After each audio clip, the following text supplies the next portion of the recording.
Donc, je vais commencer par te présenter D'accord? et puis Ok, ensuite on pas de problème. entrera dans le thème du sujet. D'accord, ok, bah Alors, je suis tout oui. Ça ok. marche. Hmm. Alors, Antoine Dinovi qui est avec nous ce matin. Tu es Bonjour. un expert reconnu Oula. dans le monde du shiatsu. Bah, ça fait 20 ans que tu pratiques. Tu t'es formé en France. Tu as complété ta formation dans des écoles japonaises également. Oui, Et tu as fondé l'Institut international de shiatsu et de sokuatsu. oui. Voilà, donc le sokuatsu, on en parlera un petit peu, on en parlera pas un petit peu, on Hmm. en parlera tout à l'heure. D'accord, pas de Ta problème. spécialité. Avec plaisir. Mhm. Tu as rédigé plusieurs ouvrages en Hmm, français, et des ouvrages qui ont été traduits aussi en anglais, en italien, en japonais. hmm, Euh, Tu as écrit plusieurs, enfin voilà, des centaines d'articles et de chroniques aussi sur le shiatsu. Donc, parmi hmm, les ouvrages que tu as écrits, j'en cite juste quelques-uns. Vous en trouverez pas mal aussi sur la plateforme en hmm. lien, donc sur ton onglet à toi. D'accord. Donc, il y a Self Shiatsu et Doin. Donc, ça, c'est un manuel d'automassage shiatsu, donc pour aller prendre soin de soi. Mhm. Le shiatsu de A à Z, en 100 questions-réponses. Shiatsushi de cœur, qui est un manga en français. Alors, je vais vous demander d'arrêter vos vidéos, enfin, de ne pas allumer vos vidéos, s'il vous plaît. Et voilà, sauf Antoine et moi. On peut pas voir les gens, c'est ça? On Non? peut pas. Ouais. Alors, par contre, les personnes peuvent C'est- communiquer dans le chat. Bonjour. Il y a des coucous. Bah oui, c'est quand même important de pouvoir se voir. Parce que l'autre jour, moi, j'ai voulu innover. Pardon, hein, j'ai voulu faire un Facebook Live. Ça n'a pas du tout marché. Parce qu'en Ah, fin de compte, en fait, j'avais pas essayé encore Facebook Live. Il m'avait proposé l'application. Et c'était vraiment pas cool du tout. Parce qu'en fait, il y a que le chat. On voit personne. ouais. On se voit que soi-même. Et franchement, on n'en peut plus, quoi. Donc, enfin, déjà depuis déjà le Covid, depuis 5 ans, on en a fait des dizaines de vidéos en ligne. Et c'est vrai que je me suis dit un Zoom. C'est vrai que le Zoom, quand même, est un outil intéressant dans le sens où on peut au moins voir les gens. Et Oui. après, il y a la gestion du son qui est plus compliquée. Par contre, effectivement, de pouvoir couper les micros pour qu'on puisse entendre. Mais voilà, Ben, après, si les personnes souhaitent allumer leur caméra, tout en laissant le son éteint. c'est ça. Je vais dire qu'il n'y a pas de souci. Il y a juste une chose à prendre en compte, c'est que comme c'est enregistré, est-ce que j'ai... Oui, j'ai bien enregistré. Comme c'est enregistré et qu'il y aura des replays qui seront posés sur une plateforme et qu'il y a le droit à l'image aussi à prendre en compte. Donc voilà, Mais là, si les c'est dit. personnes souhaitent allumer leur caméra, elles seront en replay sur la plateforme Hein, et on les verra. on les verra. Bon, Mais sinon, voilà, vous pouvez aussi communiquer dans le chat ou si vous le souhaitez, à la fin aussi de l'entretien, on pourra prendre un temps où j'arrêterai l'enregistrement et on pourra mettre les caméras. Donc ça, voilà, on va ok, mettre de la souplesse et s'adapter. ça marche. Euh, oui, donc je disais que tu avais écrit aussi Sushi de cœur, qui est un manga en Oui, français. Donc là, on est sur voilà, un autre format. oui, Euh, alors, tu as aussi créé plusieurs réseaux et sites d'information comme Shiatsu France, Sokuatsu France, la revue francophone du Shiatsu oui, et la World Sokuatsu Community, voilà. avec l'accent. Bah, la World Tokusatsu Community, c'est juste que c'est le fait que au Japon, il y a que deux grandes fédérations. Il y a pas mal de maîtres japonais qui font un peu leur truc dans leur coin, comme un peu comme dans le shiatsu à l'époque. Et il n'y a pas d'organisation mondiale, il n'y a pas d'organisation européenne, il n'y a pas d'organisation nationale, il n'y a rien. Donc l'idée, c'était de faire une communauté et commencer à faire les transferts d'échanges avec les Japonais. Voilà, c'est un peu ça Mhm. l'idée. Mais c'est une D'accord. structure, voilà, juste associative. Bon, on aura l'occasion de développer peut-être tout à l'heure. Mm. Oui, on en parlera, Mm. Ça on marche. en parlera un petit peu tout à l'heure, effectivement. Donc aujourd'hui, tu vas nous parler du shiatsu et surtout des bienfaits du shiatsu pour les sportifs. D'accord. Mais la première question que j'ai envie de te poser, Oui. c'est qu'est-ce qui t'a amené au shiatsu? Ah, qu'est-ce qui m'a amené au shiatsu? Ah, c'est une bonne question, ouais. Bah, en fait,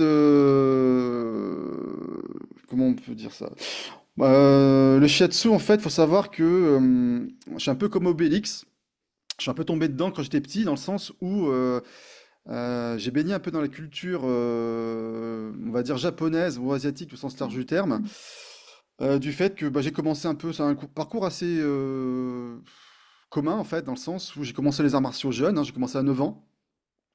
J'ai fait les cursus assez classiques, commencé par le judo, puis après j'ai fait un peu plus tard du karaté, d'autres types d'arts martiaux, même vietnamiens, etc. Et en parallèle, dans la petite enfance, enfin la grande enfance plutôt, et le passage à l'adolescence, ben, j'étais bah, comme ma génération, c'est-à-dire celles qui ont découvert les animés, qui sont arrivés sur, à l'époque c'était Antenne 2, avec le Club Dorothée. Donc j'ai vraiment baigné à la fois dans les arts martiaux et en même temps les dessins animés japonais. Donc toute la culture, voilà, pas les mangas, hein, pas la bande dessinée, Oui, mais plutôt les animés. Et donc lors de stages de karaté vers 14-15 ans, après les entraînements, on voyait des choses avec des professeurs enfin voilà, on ne savait pas trop ce qu'ils faisaient vraiment, mais c'était ce qu'ils appelaient des foulages digitaux. Il faut savoir que le terme utilisé même par des médecins français à l'époque, ça s'appelait foulage digital, le shiatsu. Et donc en fait, on faisait des techniques de pression pour la récupération de la fatigue en fait, pour en fait dénouer, pour limiter les courbatures. Et c'est des choses que je voyais déjà, donc on faisait ça comme ça, bon, sans savoir vraiment que c'était du shiatsu. Mais mhm, voilà, le prof disait ouais, mais ça c'est du foulage digital, ça vient du Japon. À l'époque, il y avait les kuatsu, les techniques de réanimation. Voilà, donc en fait, les générations des profs, on va dire européens, français, etc., dans le judo, dans le karaté, eh bien, c'était quelque chose qu'ils faisaient comme ça dans les stages ou après des entraînements de manière un peu, voilà, c'est comme ça qu'ils nous ont appris, mais sans vraiment le nommer. Donc moi j'ai découvert ça il y a d'accord. longtemps en fait, hein. Et après, bah, je me suis formé beaucoup plus tardivement, de manière professionnelle, après une carrière dans différents secteurs d'activité, dans le monde du privé et dans le monde du public. Et à un moment donné, bah voilà, le shiatsu, c'est quelque chose qui me parlait un petit peu dans la massothérapie, en fait, hein, les massothérapies. Donc j'avais des amis qui étaient kinés, d'autres qui commençaient à se tourner vers l'ostéopathie, c'était un petit peu à la mode. Et voilà, je sais pas, à un moment donné, il y a eu une opportunité, j'ai vu quelque chose, une formation, je me dis tiens, je m'inscris, puis bon, c'était une évidence. Voilà, donc et depuis maintenant, voilà, ça fait pas mal d'années que je suis tombé dans cette pratique-là, hein, tout simplement. Mm. Ouais. Ouais. Donc c'est vraiment cette sensation de d'évidence qui t'a donné envie de te former plutôt que de rester dans une posture de juste j'essaye ou je reçois simplement un soin. Ah, moi, j'ai pas reçu de soins de shiatsu. Je suis pas allé vers le shiatsu parce que j'étais entre guillemets malade. J'ai pas eu de révélation. J'ai pas eu de. Non, c'est vraiment. En fait, c'était plus les questions qu'on se posait sur le restaurant. Alors moi, j'ai fait des études aussi. Bon, j'ai fait différents types d'études. Par contre, c'est plus atypique. Autant le parcours des arts martiaux, c'est assez courant, mais là, au niveau de mes formations professionnelles et universitaires, c'est assez atypique parce que j'ai des diplômes dans différents secteurs, autant dans la gestion d'entreprise que dans la psychologie. Et donc j'ai beaucoup étudié enfin j'ai beaucoup étudié, ouais, quand même assez, toutes les techniques qui étaient plutôt les relations de l'esprit sur le corps. Donc ça, c'est des choses et ou voir du cerveau sur le corps. C'est-à-dire, D'accord. j'ai été formé par des gens qui ont amené en fait la sophrologie en France, des élèves du docteur Hubert en 1959, donc bon, ça date, hein, et qui sont les premiers en fait, les précurseurs de tout ce qui est technique d'hypnologie. À l'époque, on appelait ça l'hypnologie, la relaxologie. En fait, des choses qui étaient étudiées par des médecins, souvent des neuropsychiatres, mais il n'y avait pas encore la législation française dans le monde médical, donc il y avait des choses qui se faisaient dans des services, donc par exemple à Timone à Marseille ou à la Pitié-Salpêtrière à Paris, et initiées par des médecins qui faisaient des choses alors, à travers l'hypnose, à travers la sophrologie, à travers des techniques de relaxation. Et moi, je me suis formé avec des gens qui étaient déjà à la retraite, donc j'ai eu une grande chance de pouvoir avoir une formation en fait avec des gens qui étaient à la retraite passionnés et qui ont monté en fait ce qu'on appelait à l'époque la Fédération internationale de relaxologie, où il y avait des médecins, donc qui étaient voilà, il y a des pratiquants par exemple le docteur Guyonneau, pour pas le citer, qui a fondé le karaté sophrologique. Donc il y avait des médecins qui étaient passionnés par le monde de l'Asie, le monde de l'Orient. Donc comme on a vu avec le docteur Caicedo qui a monté la sophrologie, voilà, à un moment donné, c'est des gens qui étaient médecins avec des spécialités et qui sont partis en Orient. Donc, soit en Inde, soit en Chine et souvent au Japon. Donc, ils ont découvert soit des courants du zen, du bouddhisme, soit des courants ésotériques, soit des courants religieux, etc., etc. Et ils sont revenus avec ce savoir et ils ont formé leur méthode. Donc moi, je me suis formé en fait à toutes les méthodes, ce qu'on appelait la méthode Vitose, le training autogène de Schultz, la relaxation progressive de Jacobson. En fait, voilà, des médecins. Donc c'est des choses je suis très imprégné par ça. Et le shiatsu, ça m'a raccroché par rapport au monde des arts martiaux à travers l'incarnation du corps, c'est-à-dire le corps physique. C'est-à-dire comment on peut D'accord. faire dans l'autre sens, c'est-à-dire travailler sur le corps pour faire remonter l'information au niveau et du corps physique, à travers l'anatomie, la physiologie, et éventuellement le psychique. Donc voilà, moi je suis intéressé par ces champs en fait depuis très longtemps en réalité. Voilà. D'accord. Mm. C'est hyper intéressant parce qu'on en parlait bah, tout à l'heure, enfin juste avant, de la grosse part de travail qu'on fait sur les émotions aussi quand on travaille en shiatsu. On le voit, on l'a vu nous sur les chevaux, on le voit sur l'humain. Mm. Et là, effectivement, ça va être un des sujets aussi qu'on va développer. D'accord. Euh, J'aimerais te demander en quoi le shiatsu va être un soin qui va être particulièrement adapté aux sportifs Mhm. et quels sont les bienfaits justement que les sportifs peuvent en retirer Ouais. euh, euh, et aux différentes étapes de leur pratique, hein, que ce soit Mm. en préparation, en Mm. récup, optimisation des performances. Mm. En fait, en préambule de ça, ce que je voudrais dire, c'est que moi, je suis quelqu'un qui essaie d'être dans la... Comment dirais-je? Tu as parlé tout à l'heure du mot posture. Moi, c'est quelque chose qui me parle, dans le sens où on trouvait les postures justement à travers le physique dans les arts martiaux. Donc, comment se mouvoir sur le sol, comment se mouvoir debout, comment se déplacer, etc., etc. Et aussi sur la posture on va dire, de l'authenticité, même de la forme d'une réalité. C'est-à-dire, moi, je regardais un petit peu ce que faisaient les Japonais et faire le tri pour me faire un esprit critique sur ce qui était fait, enfin voilà, d'une certaine manière, et comment c'était structuré, et comment c'était enseigné, et comment c'était propagé, voilà, etc.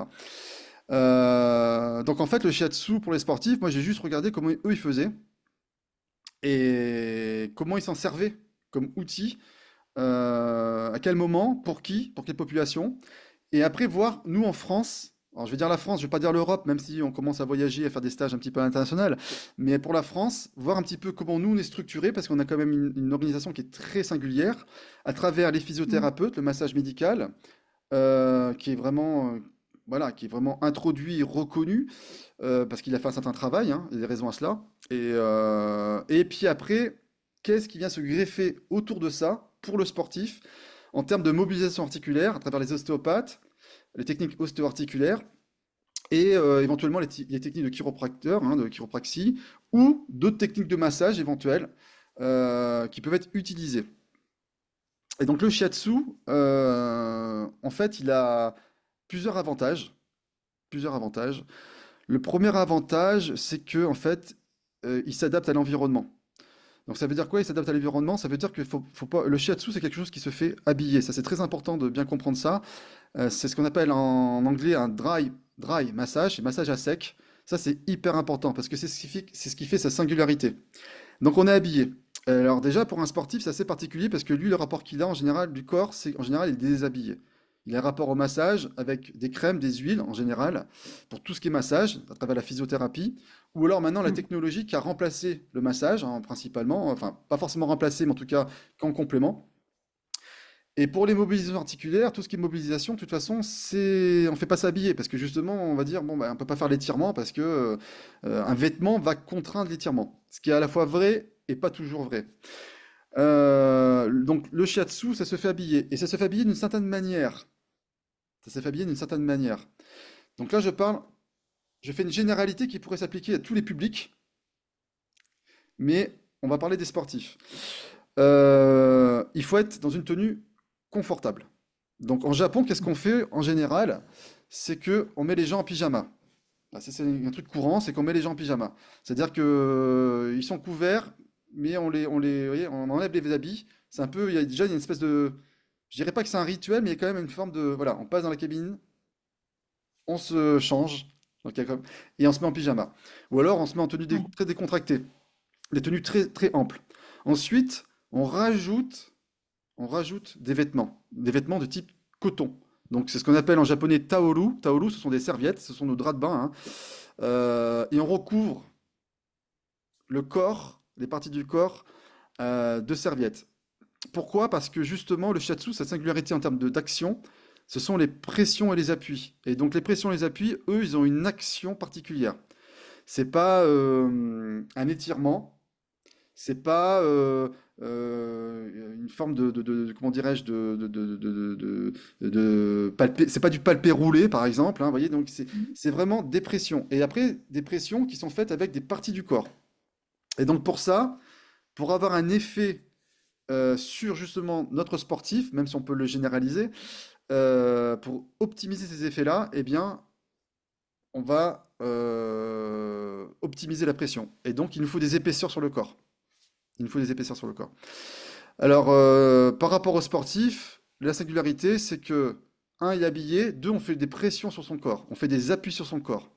Et donc, ces appuis, ces pressions, ils vont avoir des actions propres, des actions particulières, qui vont être parfaitement complémentaires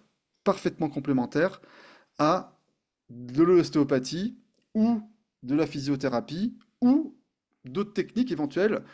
On pourrait citer faites par des gens sérieux. Donc, par exemple, je vais penser à l'acupuncture ou d'autres techniques. L'efficacité numéro une reconnue du shiatsu, c'est le travail sur l'influx nerveux. C'est ce qu'on cible dans le shiatsu et c'est pour ça que c'est reconnu au Japon. Donc, c'est-à-dire qu'on travaille sur les systèmes nerveux et en particulier les systèmes nerveux, on va dire les capteurs nerveux, les ganglions nerveux, les nerfs, au sens large du terme. Et donc on régule l'influx nerveux. Donc c'est-à-dire que quand on vient appuyer sur un corps d'une certaine manière, quand on vient presser sur un corps d'une certaine manière, eh bien ça va réguler l'influx nerveux. Ça c'est la première action. La seconde action, c'est qu'on vient stimuler la circulation du sang. On stimule la circulation du sang. Donc pour un sportif, c'est parfait parce que justement du sang qui stagne, donc à travers des toxines, par exemple dans des mollets ou d'autres endroits Ouais. du corps, eh bien on va permettre d'évacuer ces toxines, donc l'acidité qui stagne, par exemple, bah, pour l'évacuer plus rapidement. Ensuite, ça va permettre justement de limiter la fatigue, de limiter les courbatures, et ensuite, évidemment, on travaille sur les muscles, au sens large du terme. Donc, on va décontracturer et assouplir les muscles. Voilà. Donc, grosso modo, déjà, l'efficacité est vraiment reconnue, et là-dessus, on a vraiment une action qui a vraiment une valeur ajoutée, c'est l'influx nerveux, la circulation du sang et l'assouplissement des muscles. Voilà, ça Mhm. c'est les trois domaines du système corporel. On a une action qui a du sens et qui peut venir en complémentarité du travail qui est fait par d'autres professionnels, qui soient soit des professionnels de santé ou des professionnels dans des pratiques complémentaires ou non reconnus, on va dire, comme nous. Ouais. Voilà. Donc, c'est vraiment c'est une action physique extrêmement concrète sur le corps, hein, parce que parfois on peut avoir l'image du shiatsu, d'une technique énergétique un peu perchée, on va dire. On est vraiment dans de l'action concrète sur la physiologie et sur le fonctionnement physique du corps. Alors, je souris parce que là, déjà, ta remarque elle pourrait nous permettre, enfin, elle pourrait nous permettre, elle pourrait nous amener sur des champs où il nous faudrait presque deux ou trois conférences rien que pour cerner ce sujet parce que c'est un sujet à part entière. Donc là, on va vraiment sortir du sujet du shiatsu pour les Mhm. sportifs. Et c'est pour ça que j'ai fondé Shiatsu France il y a plus de 7 ans. C'est pour ça que j'édite une revue. C'est pour ça qu'on écrit des articles. C'est pour ça qu'on cherche, enfin, on publie des témoignages des gens du corps médical à différentes strates, des gens, des professionnels installés. Et on essaie de justement de récolter des informations qui viennent du Japon. On fait témoigner des maîtres japonais, etc. Parce que justement, ça, c'est un sujet. Moi, quand je parle du shiatsu, comment dirais-je, je m'abstrais de la configuration fantasmée par les occidentaux sur le sujet. Mhm. C'est-à-dire, je fais abstraction de tout ce qui est fantasmé, de toutes les informations, l'intox, de tout ce qui est mal compris, tout ce qui est, voilà. Et donc ça, c'est presque, comment dirais-je, c'est un vrai sujet à part entière. Ouais. Mais voilà, on peut pas l'aborder là. Donc ça c'est le premier aspect. Après, moi j'aime bien, je fais partie de ceux qui pensent qu'il faut nommer les choses. Commencer à nommer, c'est définir. Commencer à définir, c'est éclaircir un sujet. C'est-à-dire avoir une nomenclature, une sémantique claire quand on parle d'un sujet, de quoi on parle. Parce que c'est dans la communication. Et c'est valable quand on reçoit quelqu'un. Quand quelqu'un il vient, on reçoit quelqu'un et qui va dire on m'a dit ceci, on m'a dit cela. Moi je fais toujours, enfin j'essaie de faire en sorte de faire renommer. C'est-à-dire quand une personne emploie un mot, que veut dire ce mot pour cette personne. Parce vous voyez, rien que le mot énergétique, on est parti déjà pour. Enfin, je veux dire, voilà, moi j'ai fait des bouquins là-dessus, des écrits, et on voit bien qu'aujourd'hui c'est toujours pas compris. J'ai encore vu passer une information il y a 2 jours. Voilà, en juin 2025. Depuis, on va dire, allez, soyons un petit peu des années 80. Et donc, années 80, c'est à peu près le moment où vraiment on a commencé à faire des vrais échanges. En 45 ans, ça n'a pas évolué. C'est-à-dire qu'on Hmm. a encore des informations qui circulent aujourd'hui qui sont complètement à côté de la plaque. Voilà. D'accord. Bon. Mais c'est comme ça. Chacun est libre de penser ce qu'il veut. Mais après, c'est vrai que il faut arriver on est noyé par les informations, et c'est pas que le shiatsu, c'est au sens large du terme. C'est au sens large du terme de tous les domaines. Donc, voilà. Ouais. Donc, par exemple, physique, vous voyez, rien que le mot physique, qu'est-ce qu'on entend par le mot physique? Il faut le renommer. C'est quoi le corps physique? D'accord. Eh ben oui, Là, ah ouais, après on part dans des heures c'est ça. Non, de non, sémantique et parce que le shiatsu aussi, il faut savoir que ce qui crée la confusion, c'est très simple. C'est la méconnaissance des cultures. Il y a cet aspect-là. Il y a la méconnaissance des cultures japonaises, déjà, hein. Le shiatsu, c'est ouais. japonais, c'est pas chinois. Donc déjà, il y a un problème là-dessus. Et donc, il y a quelque chose là-dessus qu'il faut définir. Par exemple, dans la culture japonaise, il y a 5 éléments, mais c'est pas les mêmes 5 éléments que la culture chinoise. Vous voyez, le métal n'existe pas. C'est le vide. Le caractère n'est pas le même et ça ne représente pas la même chose. Donc, vous voyez déjà, et c'est que la culture. Donc, il y a vraiment un problème culturel. Après, il y a un problème historique. Après, il y a un problème juridique. Après, il y a un problème scientifique. Après, il y a un problème religieux. Ce ne sont pas les mêmes religions. Vous voyez, donc tout ça, on rentre dans des domaines, voilà. Et ensuite, le shiatsu, il faut savoir quelque chose qui est assez particulier, c'est que le shiatsu a été reconnu grâce à la médecine occidentale. C'est grâce à la médecine occidentale que le shiatsu a été reconnu. Mais il est élaboré historiquement sur la médecine orientale. Donc il faut redéfinir ce que c'est la médecine orientale déjà, dans les bases, et Hmm. comprendre ce qu'était la médecine orientale pour les Japonais, et d'ailleurs même pour les Chinois, hein, et même pour les Asiatiques au sens général, quoi, c'est-à-dire les Coréens, les Vietnamiens, etc., les Thaïlandais. Donc il faut bien comprendre le shiatsu assez particulier parce que c'est une massothérapie, donc c'est un massage, c'est aussi simple que ça. Il n'y a pas à tergiverser sur le sujet, les Japonais le savent, le disent, ça fait belle lurette. C'est un massage qui est particulier, il est habillé, on fait des pressions sur le corps et on obtient des résultats qui sont avérés et d'autres qui sont en cours d'études pour savoir jusqu'où on peut aller. Mhm. Mais par contre, la médecine orientale a des particularités et la médecine occidentale a des particularités et ça évolue. C'est quelque chose de dynamique. C'est quelque chose de dynamique. C'est-à-dire que la médecine occidentale est dynamique. Ce qu'elle dit aujourd'hui, ce n'est pas forcément ce qu'elle disait hier et c'est pas forcément ce qu'elle dira demain. Mais la médecine orientale, c'est la même chose. C'est-à-dire que souvent on prend la médecine orientale comme quelque chose de statique, c'est une erreur. C'est une erreur. C'est-à-dire qu'on dit, voilà, il y a eu 12 méridiens, ils sont comme ça, il y a eu ceci, tel point, c'est comme ça, mais ça, c'est une hérésie, en fait. Ça n'a pas de sens. La médecine orientale, ce qu'on peut dire en 2 mots, c'est que c'est quelque chose d'empirique. Ouais. Empirique. C'est-à-dire qu'ils ont accumulé des informations basées sur l'observation et ça marche, ok, ça marche. C'est comme nos remèdes de grand-mère, c'est la même chose. C'est aussi simple que ça.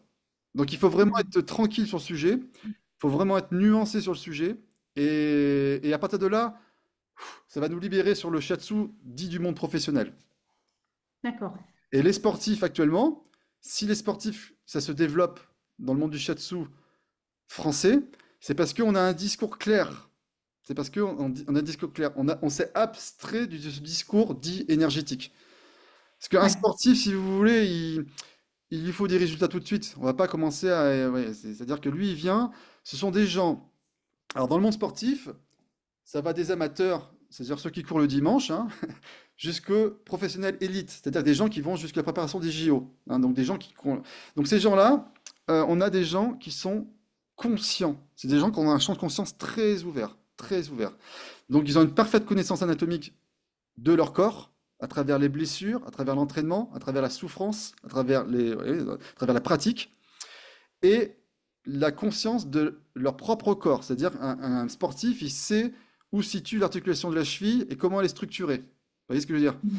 Oui. Et donc ça, c'est quelqu'un, quand on vient appuyer sur lui, d'une certaine manière, il ressent, il se laisse aller. C'est quelqu'un qui est dans le lâcher-prise, parce que si vous voulez, son corps, il est déjà dans le lâcher-prise à travers sa pratique corporelle, à travers sa pratique sportive. Donc c'est quand même une population qui est assez particulière. Voilà. Et c'est super pour nous, d'ailleurs. Parce que pour nous, c'est quelque chose qui nous permet justement de valoriser notre pratique. Ouais. Et justement, pour en revenir à ces sportifs et aux différentes étapes Mhm. bah, qu'ils traversent, hein, que ce soit préparation, que ce soit dans l'épreuve elle-même, que ce soit en récupération derrière, euh, quels sont les bienfaits que le shiatsu va apporter justement dans ces différentes étapes? Ouais. Ben, dans les étapes, en fait, disons que nous, voilà, après, moi, c'est voilà, ce qu'on observe, et puis à travers les témoignages, et puis à travers l'historique qu'il y a eu déjà avec le Japon, et nous, à travers notre expérience ici, il y a des choses, où on est vraiment très efficace par rapport aux autres techniques, aux autres pratiques. Donc, je dirais que le truc, on est vraiment fort, notre force, c'est tout ce qui est influx nerveux. Ce que je disais tout à l'heure.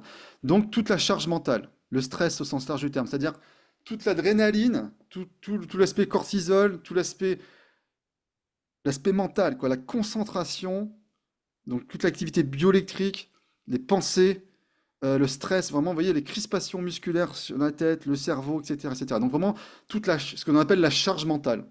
Ouais. Donc, ça, là-dessus, quand on travaille sur la tête, le crâne, le cou d'un sportif, les effets sont extraordinaires. Parce qu'il y a un relâchement, en fait.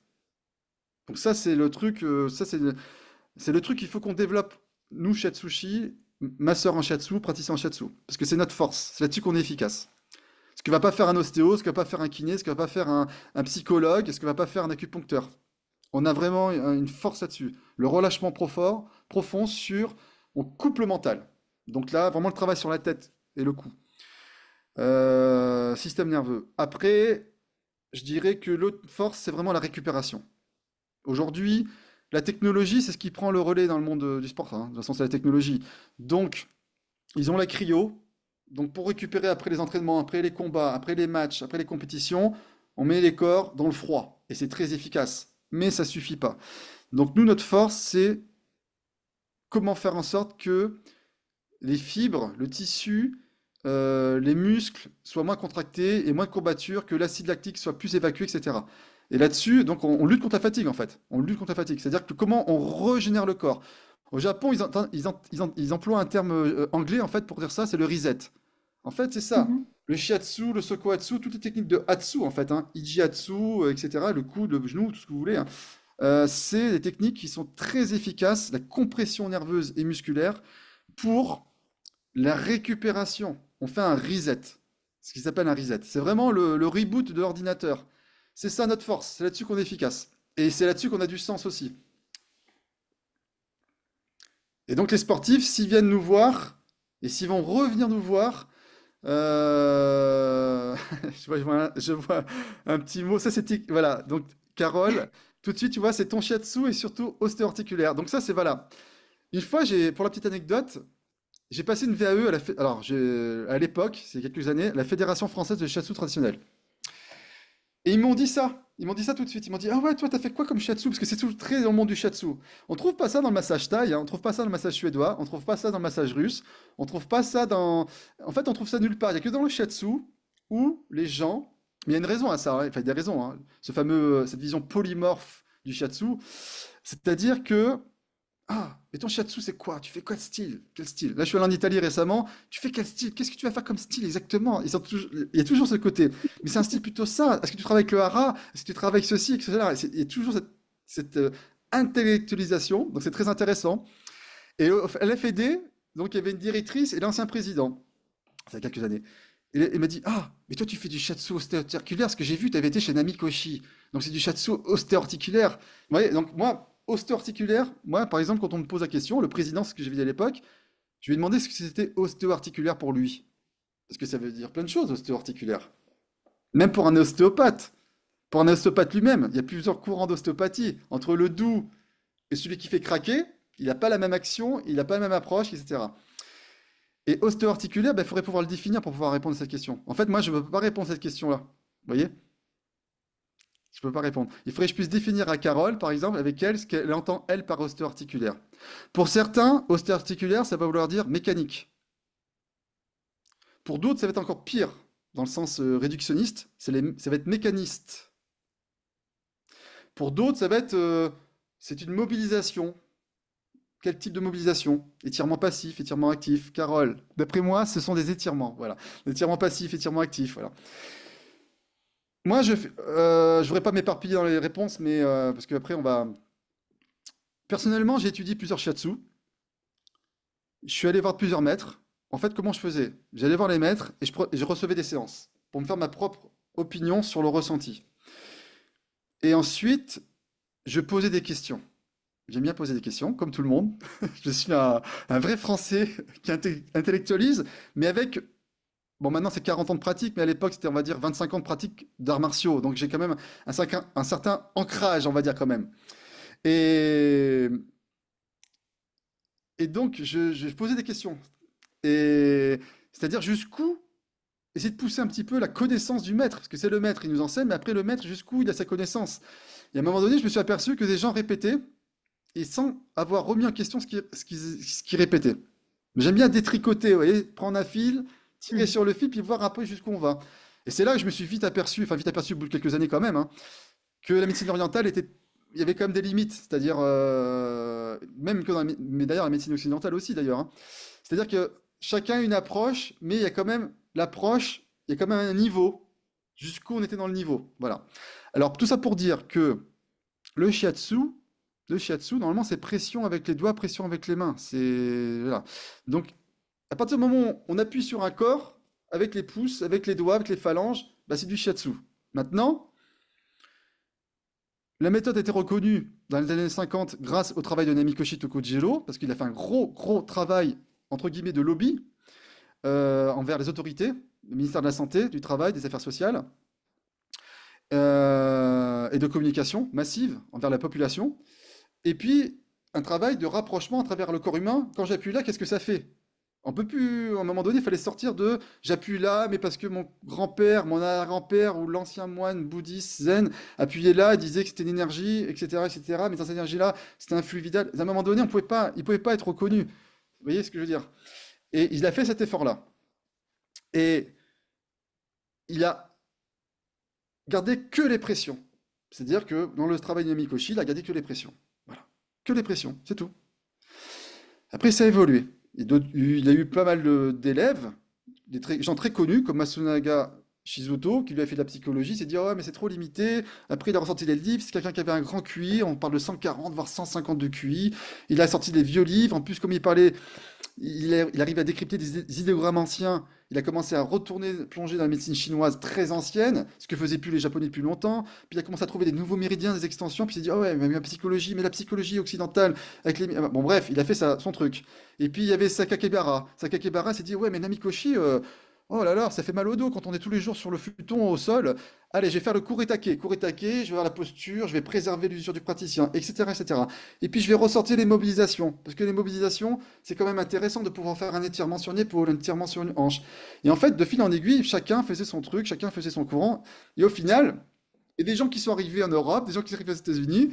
Moi, je fais ceci, moi, je fais cela. Moi, je fais du Tao, Tao Shiatsu. Moi, je fais du Zen Shiatsu. Moi, je fais du Yin Shiatsu. Et nous, oh là là, on a pris tout ça. Et au final, aujourd'hui, on ne sait plus trop où on en est, en fait. La réalité, c'est ça. C'est la grande difficulté qu'on a dans le Shiatsu. On a une grande, grande difficulté. C'est qu'on n'arrive pas à être reconnu parce on n'arrive même pas à définir ce que l'on fait. Voilà. Mm. Alors pour revenir, je reviens un petit peu de plusieurs étages, je redescends. Enfin, ça c'est mon point de vue qui est partagé par d'autres aussi, hein. Heureusement d'ailleurs. Mais c'est vrai qu'on a une grande difficulté par rapport à ça. Donc il faut vraiment redescendre, se tranquilliser par rapport au sujet, ne pas fantasmer, faire des choses de manière sérieuse, claire. Et puis les gens après ils viennent et ils savent pourquoi ils viennent. Et les sportifs, c'est une population, on a beaucoup, beaucoup de choses à faire avec eux. Ce sont des gens passionnants, ce sont des gens motivés, ce sont des gens qui ont un corps qui travaille. Et en fait, on peut répondre à l'un de leurs besoins. À l'un de leurs besoins. Ils ont fait cet effort-là dans le monde professionnel avec la sophrologie à un moment donné, dans le sport collectif, le rugby, etc., etc. Travail de respiration, le postural droit, la partie coach mental, parce qu'à un moment donné, ben voilà, il fallait préparer avant la compétition, avant le match, comment justement travailler sur ses émotions, les émotions, parce que c'est un truc qui n'était pas fait dans le monde professionnel du sport en général. Ils ont fait cet effort-là. Mais il leur manque une chose encore aujourd'hui, c'est plutôt dans la récupération, dans le travail de la charge mentale, dans la limite de la fatigue, la limite le travail sur le stress. Et nous, avec notre technique, notre méthode, on peut répondre à ce besoin-là. Moi, je suis intimement convaincu, c'est ce qui se passe au Japon, et c'est ce qui commence à se passer en France petit à petit en faisant de la com et en discutant avec différents, et à la fois par les sportifs eux-mêmes évidemment, mais aussi par rapport à leurs encadrants. C'est-à-dire leur encadrant, c'est qui? C'est leur manager, c'est leur coach, c'est leur kiné, c'est leur médecin, c'est leur président, c'est etc. C'est-à-dire la vie du club, la vie de l'association, la vie du... Vous voyez, Ouais. je suis un peu bavard, hein. Alors, c'est le but, hein. J'aimerais te poser une question un peu. On dit que le shiatsu favorise le lâcher-prise, Hmm, et en même temps, dans le sport, on va plus parler de contrôle. c'est ça. Ouais. Est-ce qu'il y a pas, est-ce que c'est pas contradictoire? Enfin, comment ça permet, enfin, comment on peut concilier les deux en fait pour que Ouais. justement Eh ben, ce lâcher-prise, tout cette à charge fait. Ben, mentale. ouais. Et ben, dans la vie, il y a des choses qu'on appelle contre-intuitifs. C'est ce qui se passe avec le Sokoatsu, par exemple. Ils se sont aperçus au Japon qu'en venant appuyer qu'un pied sur une articulation, on venait corriger le squelette. Quoi? Comment ça? Normalement, nous, on fait des étirements, justement. On fait des techniques ostéo-articulaires. On fait des mouvements pour étirer, par exemple, une cheville. Ou... ouais. Et bien là, ils se sont aperçus qu'ils avaient autant d'efficacité, voire plus d'efficacité en comprimant avec un pied l'articulation. Donc c'est un peu comme une... Et ça, c'est carrément contre-intuitif. Par contre, c'est pas fait n'importe comment. Il y a un dosage, il y a une précision, voilà. Voilà. Et ben c'est pareil. Le lâcher-prise et la concentration, on peut agir sur les deux plans. C'est comme le shiatsu, ça stimule la circulation du sang. Ça stimule la circulation du sang. À travers le sang, il y a l'oxygène. Et en même temps, ça favorise le relâchement profond. C'est ça l'action principale du shiatsu. C'est qu'on déconnecte le mental, c'est qu'on fait relâcher le corps, et on ne fait pas relâcher le corps de n'importe quelle manière. On fait relâcher le corps dans les couches, on peut aller dans les couches basses du corps, c'est-à-dire dans le relâchement profond. Le corps, c'est comme un millefeuille. Alors, moi, je vais commencer au corps physique. Le physique, pour moi, c'est ce qu'on touche. D'accord? Mais après, on pourra parler de physique, il n'y a pas de souci, hein, mais pour moi, c'est ce qu'on touche. Donc, je ne vais pas commencer à ce qui en dehors du corps physique. D'accord? Ça, c'est encore d'autres dimensions, d'autres spectres, d'autres. Voilà. Donc, pour moi, les dimensions, première, c'est le toucher. On touche le corps. Parce qu'en shiatsu, on appelle ça une friction directe. On touche le corps. D'autres appellent ça une imposition. Et dans la première couche, il y a déjà trois couches, de manière sommaire évidemment. Donc c'est la peau.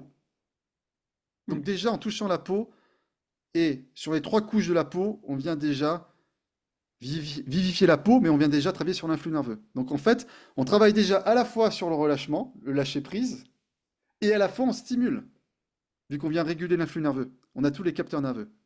Ce sont tous les points cutanés en fait. Ouais. Et puis en plus, après on descend.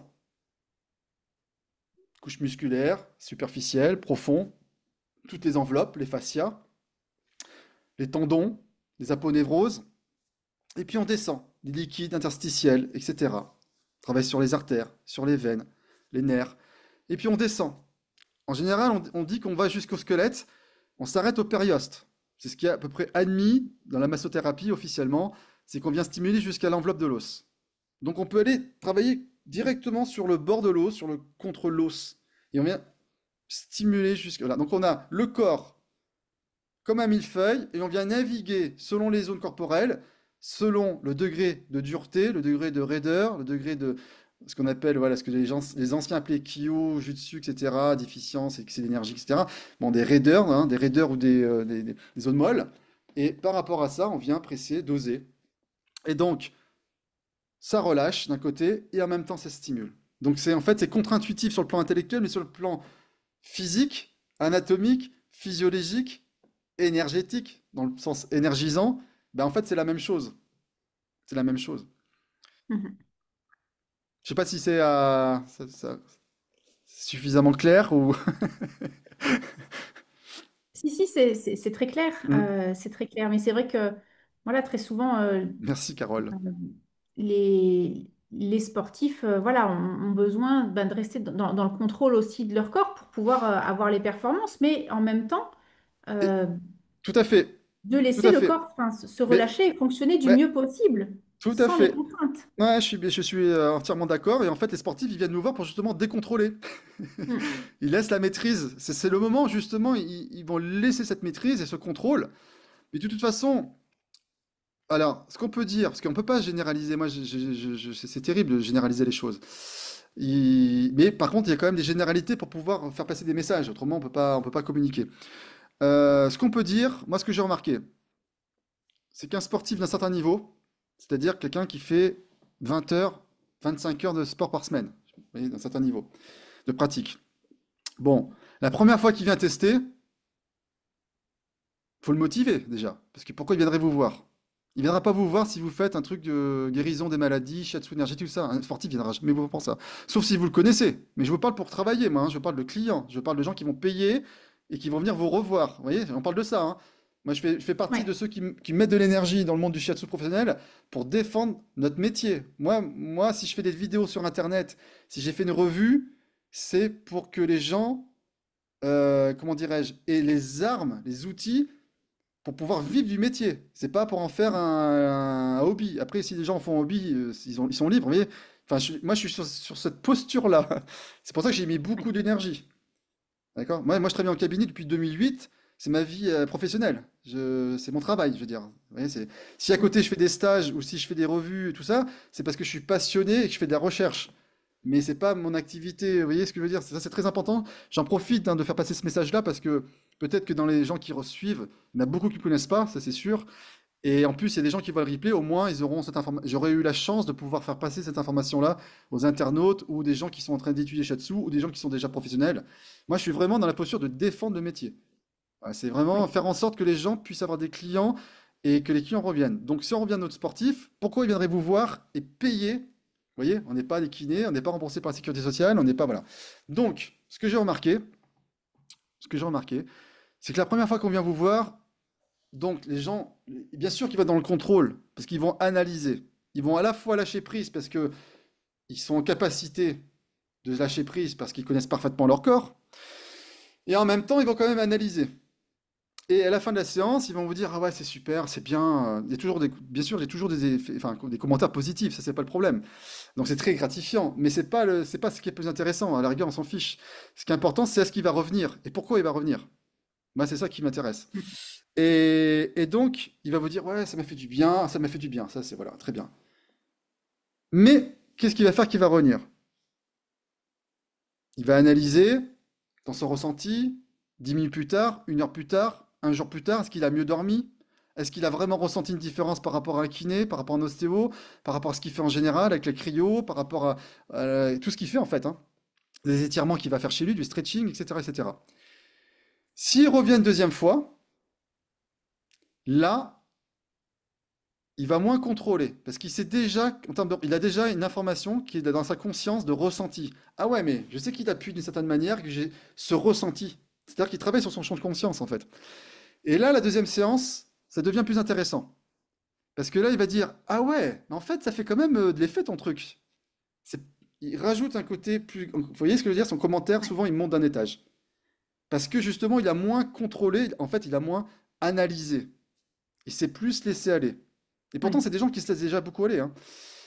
Et si vous le voyez une troisième fois, alors là, on rentre vraiment dans moi, ce que je voudrais, pour moi, qui est vraiment le plus intéressant. Et tous ceux qui sont intéressés par ce monde-là du sport, eh ben vraiment, faut y aller à fond, quoi, hein. C'est là, à partir de la troisième séance, où là, c'est ok, ça y est, ils ont compris à quoi ça servait. Ils ont compris l'intérêt pour eux dans leur pratique. C'est-à-dire, c'est quoi? Peut-être à la longue, peut-être qu'il n'y a pas d'études scientifiques sur le sujet, mais il est possible que ça limite les blessures. Vous voyez, on rentre dans le concret là. Parce que la Mm. hantise du sportif, c'est de se blesser. C'est ça, Mm. hantise. Donc il va mettre les moyens nécessaires, que ce soit dans la diététique, que ce soit dans le coaching, que ce soit dans la psychologie, que ce soit dans toutes les technologies qui existent, pour moins se blesser. Et nous, on a peut-être une pierre à apporter dans cet édifice-là. Peut-être que si il est plus relâché, qu'il y a moins de stress dans son corps, qu'il y a moins d'acidité, que ses muscles sont plus assouplis, que le sang circule mieux, que le corps est plus oxygéné, il va mieux dormir, peut-être qu'il va mieux dormir, peut-être qu'il va mieux digérer, parce que le stress, on sait comment ça se passe, hein. Il se met dans la tête, il se met dans le ventre, etc. Eh bien, peut-être qu'il va avoir moins de blessures. Bon, alors là, je vous dis, c'est une projection, vous voyez? Il n'y a pas d'études scientifiques, donc on ne peut pas le dire. Mais en tout cas, ce qu'on peut dire, c'est que à travers les témoignages, c'est qu'au bout de 2, 3, quatrième séance, ça y est, ils ont compris à quoi ça servait. Et donc là, ben, on est sur le plan, ils ne contrôlent plus, et ils viennent vous voir parce qu'ils savent que derrière, après, par exemple, un événement, allez, on va aller voir le gars qui fait du shiatsu, et le professionnel du shiatsu, parce qu'on sait que ah là là, c'est trop bien, on se laisse aller, après je dors mieux, après je digère mieux, après voilà. Ça, c'est pour lui, quoi. Oui.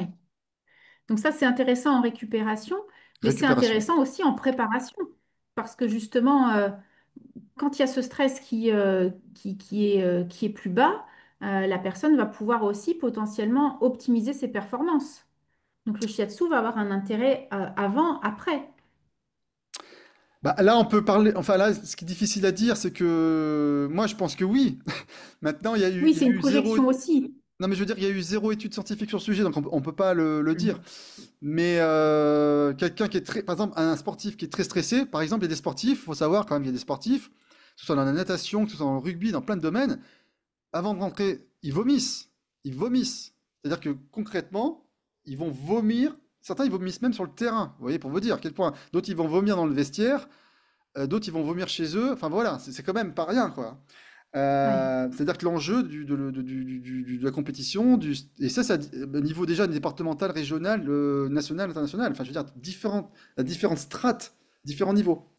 Donc c'est vrai que sur l'aspect, je pense que sur l'aspect influx nerveux, charge mentale, forcément, si on commence à travailler sur la tête, voire sur le ventre, sur l'abdomen, sur des choses qui vont faire que la personne, le sportif, il va pouvoir un peu évacuer, c'est clair que c'est forcément, ces bienfaits-là sont forcément constructifs.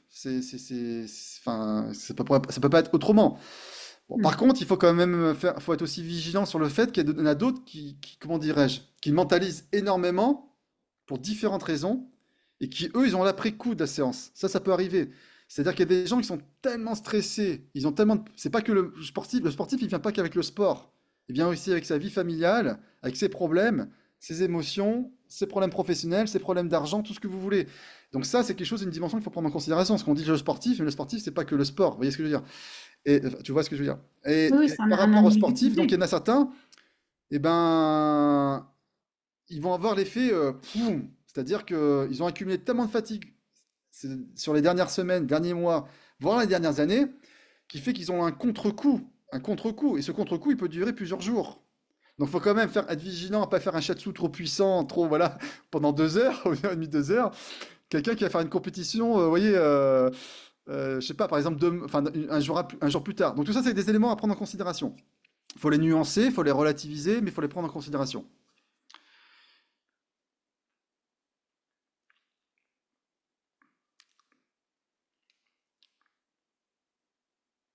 Ah, Muriel, on te voit plus. Je sais pas si vous me voyez. Enfin, moi, je me vois, donc je pense qu'il y a de la bande passante. Ah, on a perdu Muriel. Ah, ça y est, c'est revenu.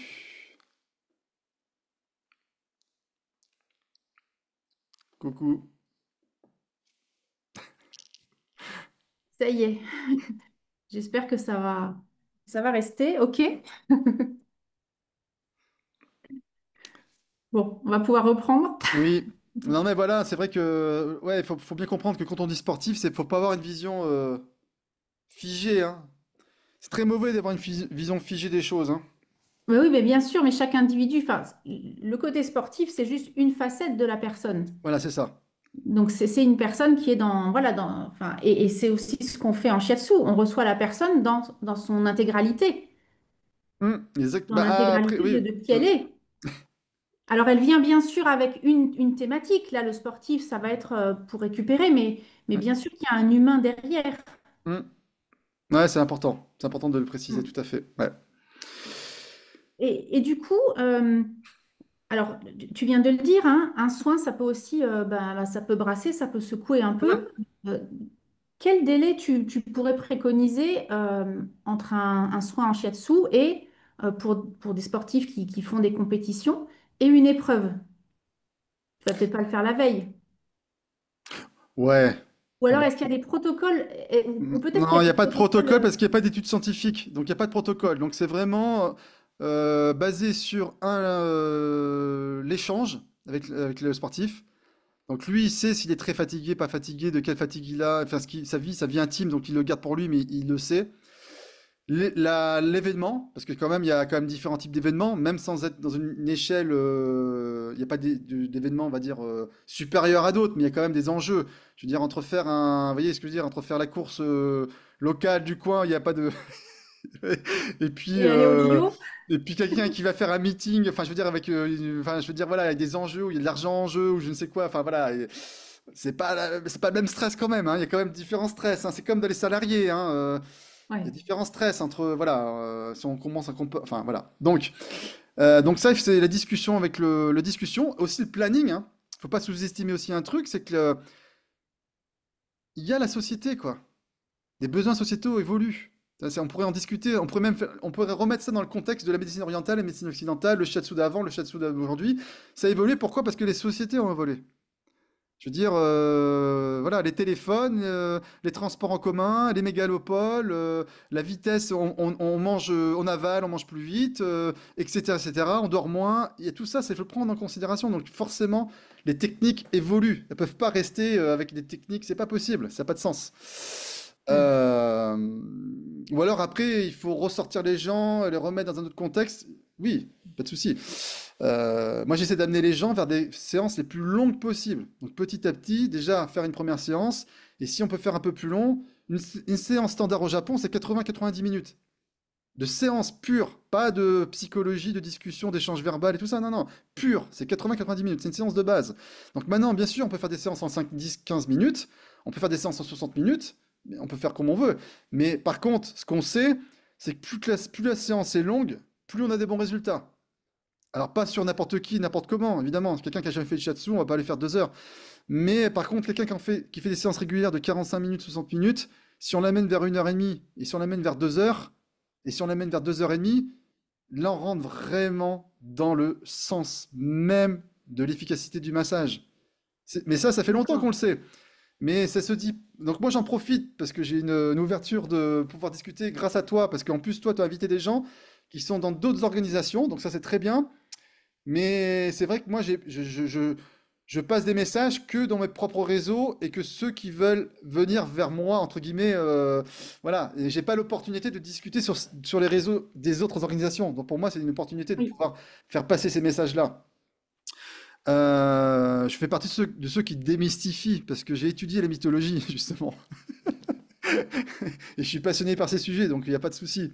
Je peux en débattre, en discuter avec grand plaisir, grand plaisir. Et donc, tout ça pour dire que, eh bien, il faut remettre tout le temps, recontextualiser la longueur, tout ça. Donc, une séance en général, si je fais une généralité, c'est vrai que quelqu'un qui a, par exemple, un événement le week-end, je vais faire une séance en début de semaine. D'accord. Donc, je vais laisser plusieurs jours. Ça, c'est ce qui est plus courant. Voilà. Oui. Mais il y a le planning. Par exemple, si tu as un athlète, il te dit, bah, moi, j'ai un meeting dans 3 semaines, mais pendant 3 semaines, là, le mec, il a un emploi du temps de ministre. C'est des gens, Hmm. enfin, faut se rendre compte que quand tu montes, enfin voilà. Et donc là, bah, lui, il te dit, moi, j'ai un créneau de telle heure à telle heure. C'est lui qui te dit qu'il a un créneau de telle heure à telle heure. Si tu peux pas répondre, tu peux pas répondre. Enfin, voilà. Parce que lui, il va prendre l'avion parce que le meeting est dans tel pays et que c'est ça la vie d'un sportif, hein. Ouais. Alors, pour un sportif du dimanche, il n'y a pas de souci, on s'arrange, il y a pas d'enjeu. On peut faire, voilà, et c'est pas un souci.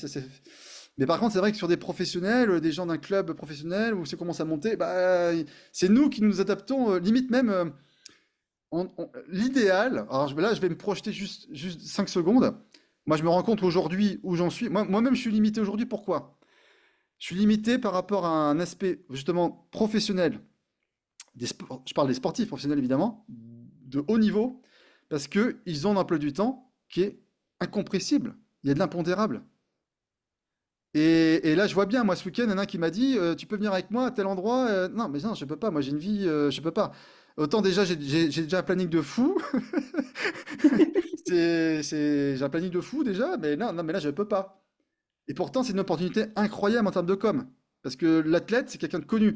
Et donc, derrière, ça pourrait valoriser notre pratique. Mais je ne peux pas. Je peux pas être dans la valise. Eh viens, je peux pas aller dans sa valise. Mais peut-être que peut-être que demain, il y aura des gens en France, des gens qui sont passionnés par le monde sportif, par cet aspect-là, et qui vont répondre à ce besoin. Mais oui, mais parce qu'il y a bien des kinés qui Mais les suivent les kinés, équipes, c'est pas les pareil. sportifs. Oui, mais les kinés, Mais c'est on pas pourrait très pareil. bien, on pourrait rêver ou imaginer des praticiens justement en shiatsu Tout à qui vont fait. suivre les Tout à équipes. fait. Mais pour le moment, il faut savoir qu'il y a deux choses. Les kinés, eux, ils sont payés par l'institution. Donc, euh, donc soit c'est l'INSEP, soit c'est les clubs, soit c'est le... Bon, ils sont payés. Donc eux, c'est leur métier. C'est comme un... Voilà, voilà, c'est leur métier. Donc eux, ils partent en tournée, ils sont dans les valises, ils sont dans le camion, voilà, et on leur dit, tu fais ça, tu fais ci, tu fais ça, voilà, bon, ben, c'est normal, c'est le métier de kiné, ça. Mais dans le shiatsu, ça n'existe pas. Bah, faut créer ce métier. Ça n'existe pas. Là, mais justement, il faut le créer. Maintenant, il faut savoir aussi une chose. Moi, je parle d'un athlète. Je ne parle pas du club. Je ne parle pas de la fédé. Oui, mais ça, Aujourd'hui, ce serait un plan au-dessus. ben Une bien fois que. sûr. Mais moi, ça fait, pour être transparent avec toi et avec les internautes, et avec moi, ça fait, voilà, en 2025, ça fait 15 ans que je travaille sur ces sujets, que je fais en sous-marin des choses. Mais d'ailleurs, même dans le monde médical, hein, j'aurais pu te faire un truc sur le cancer si tu voulais, il n'y a pas de souci. J'en parle jamais de ces sujets, parce qu'il y a des raisons à cela. Mais je travaille en sous-marin. En sous-marin, c'est-à-dire qu'on fait des actions, mais ces actions-là, elles sont pas mises en avant pour le moment. Ouais. Ni à travers des articles, ni à travers des vidéos. Pourquoi? Parce que c'est pas le moment. Parce que quand on fait Mhm. quelque chose, il faut faire enfin, en tout cas, moi, je fais partie de cela. J'essaie de faire en sorte faut que ça soit fait de manière sérieuse. Et donc, il y a un temps pour tout. Et les fédés, que ce soit la natation, que ce soit l'athlétisme ou d'autres fédés, on n'est pas prêt. On n'est pas au niveau. Je vais revenir à quelque chose de plus terre à terre aussi, qui va être un petit peu, peut-être, j'espère pas mal compris, mais moi, c'est vrai que, comment dirais-je, je fais partie de ceux qui pensent que, voilà, on parle souvent d'art. Le shiatsu, c'est un art. Oui, mais c'est un art de quoi? Un art, vous savez, un art, ça demande de l'exigence. Vous Mhm. avez vu les artisans au Japon? Ce qu'ils font? Vous prenez quelqu'un dans la céramique, vous prenez dans l'art floral ikebana, vous prenez n'importe. C'est que, et dans le shiatsu, des meilleurs artisans, c'est des gens, ils pratiquent, mais il faut voir le niveau de pratique. C'est ça, quoi. Et il y a un décalage. Il y a un décalage entre notre niveau à nous et le niveau. Alors, je ne mets pas tous les Japonais dans le même panier, hein. Il y a plein de Japonais, le niveau est très bas aussi, hein, pas de souci, vous médiocre. Mais les vrais maîtres, les vrais artisans, dans le sens, ils élèvent la pratique, la méthode à un rang, au rang d'art, c'est des gens qui pratiquent. On ne se rend pas compte, mais c'est phénoménal. Entre deux clients, moi j'appelle ça des clients, parce que bon patient, on n'a pas le droit d'utiliser, mais entre deux clients, même au Japon, hein, ils ont des clients, c'est pas un souci pour eux, c'est pas péjoratif. Si par exemple pendant imaginons vous travaillez, vous êtes salarié en tant que shatsushi, vous avez un diplôme d'État, vous êtes dans un organisme, ils ne sont pas tous en libéral, hein, les shatsushi, la plupart ils sont pas libéral d'ailleurs.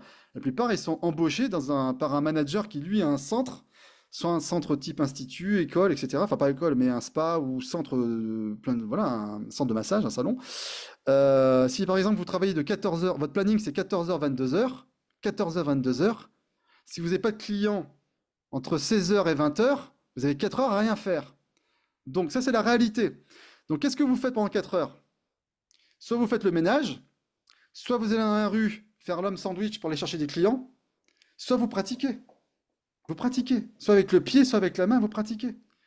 Et vous avez des gens comme ça, et c'est ça qui fait que vous êtes capable d'avoir un niveau d'artisan, dans le sens, c'est un art.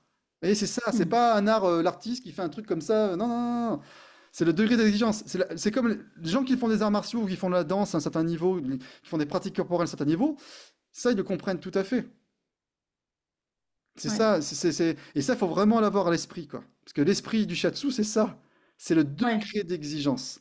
Et donc, moi, je pense, aujourd'hui, si on n'a pas encore les reconnaissances par rapport des fédérations du sport, mais ça pourrait être aussi dans le monde médical ou d'autres secteurs, c'est parce que justement, le degré d'exigence n'est pas encore au rendez-vous. Moi, je me suis baladé un petit peu en Belgique, en Italie, en Suisse, en France. Là, je reviens des États-Unis, je suis un peu voir ce qui se passait. Je vois bien que c'est ce qui ressort, c'est flagrant. C'est pas méchant de dire ça. Mais il faut être réaliste. Il faut être réaliste. Et donc, nous, où il faut qu'on travaille, c'est sur notre discours, avoir un discours clair, pédagogique, simple, Ça, c'est pour les clients, c'est pour les sportifs, pour les salariés, pour tout le monde, pour le grand public, la population, au sens large du terme. Et sur la pratique, il faut qu'on... Voilà. Là, on a fait un stage de Sokoatsu. Les femmes qui étaient là, il n'y avait que des femmes. Enfin, il y avait deux hommes et 10 femmes, pour vous dire, tout le stage. Ben, entre deux personnes, ils pratiquent, ils appuient avec le pied. Et c'est-à-dire qu'ils sont tout le temps en train de pratiquer. C'est pas... Et c'est ce qui fait la différence, en fait. C'est vraiment... Ouais. Enfin, disons que ce qui frappe, c'est vraiment cette différence-là. Ils ont un goût de l'effort. C'est un goût de l'effort. Hmm. Alors ça, moi, j'ai cette chance-là, c'est que comme j'étais baigné, je reviens à l'introduction, je suis pas japonais, ça c'est clair. C'est pour ça que je peux pas faire comme les japonais. C'est pas, d'ailleurs, c'est pas du tout le sujet et pas du tout l'objectif. Moi, je suis un Français, donc moi, je m'adapte aux Français. Je connais la culture française. Mais l'idée, c'est que il faut répéter, répéter, pratiquer, pratiquer. Et comme j'ai eu cette chance de baigner dans les arts martiaux jeunes, pour moi, les postures assises, les postures de déplacement au sol, ça, c'est des trucs que je fais tout le temps. Et je fais Hmm. encore aujourd'hui. Et là, moi, ça m'arrive de faire entre deux clients pareil. Je vais pratiquer. On fait un stage, je vais pratiquer. Voilà, on n'est pas des philosophes, hein. Vous voyez ce que je veux dire? Oui. Ouais, c'est la répétition. Enfin, La c'est. répétition. Et Hmm. c'est ce qui fait que vos gestes, c'est le dosage, c'est l'art du dosage, en fait. En fait, le shiatsu, le sokoatsu, toutes ces techniques-là, c'est vraiment l'art du dosage. Mais même le hanma, toutes ces techniques de massage, c'est ce que, voilà, Carole a dit, c'est la base. Ben, c'est exactement ça, mais la base, en fait, dans le sens valorisant, pas dans la base, le sens, ah ouais, c'est la base. J'ai Non, souvent non, mais entendu des gens qui c'est la disaient, base, c'est les fondations, en fait. ben, c'est les fondamentales, mais les fondations, c'est un peu le côté, un peu ce qu'on retrouve les gens, ben, dans le zazen en fait, c'est le côté le cercle en fait. C'est par exemple, dans le judo, ils l'ont très bien fait ça. Dans le judo, ils ont fait ça à un moment donné, on arrive à 10 dan. Bon, ben, la ceinture noire, qu'est-ce qu'on fait? Ben, on a fait un cercle, ok, ben, on revient avec une ceinture blanche, elle est un peu plus large. C'est un peu cette idée-là, quoi. C'est comme un ami Koshi, moi j'ai fait plusieurs stages à Koshi à l'école, et à un moment donné, on voit quelqu'un qui arrive, ben non, parce qu'il y a les étages, chaque étage c'est un niveau. Bon, après, pour les étrangers, les flats, ils les mettaient quand même à niveau. Alors, ça a changé, parce qu'ils ont, c'est un bâtiment tout neuf, beaucoup plus petit maintenant, mais à l'époque, ouais, les étrangers, ils les mettaient au dernier niveau, au plus haut. Ouais, on flattait un peu l'ego des Occidentaux. Mais il y avait des gens qui venaient, oh, le monsieur, dis donc, il n'est pas tout jeune, hein, il est à mon avis, dans les 80 ans, celui-ci. Et il revenait pratiquer les techniques de base, mais de manière très humble, très discrète. Vous voyez, hop, il arrivait, hop, il n'était pas là, je suis le grand maître, non. Et pourtant, ce monsieur-là, et ben, il avait un niveau très élevé. Et il reprenait les bases, et il répétait les bases. C'est ça, c'est les bases, c'est les fondamentaux. Mais en réalité, dans la pratique de tous les jours professionnels, mais on fait que ça, les fondamentaux. C'est ça. On va pas faire des trucs, vous voyez, on fait des fondamentaux. Oui, c'est ça, on reste sur les gestes, oui, les gestes, j'allais dire classiques, mais effectivement, la base de. Hmm. Hmm. Euh, Toi, tu as une pratique un peu particulière, justement, avec le sokuhatsu. Bah, moi, le sokuhatsu, c'est Est-ce juste que que tu c'est peux pareil que nous le la shiatsu, sauf qu'on appuie avec présenter? le pied, hein, c'est tout, hein. Oui, bah oui, mais c'est ça, mais Ouais.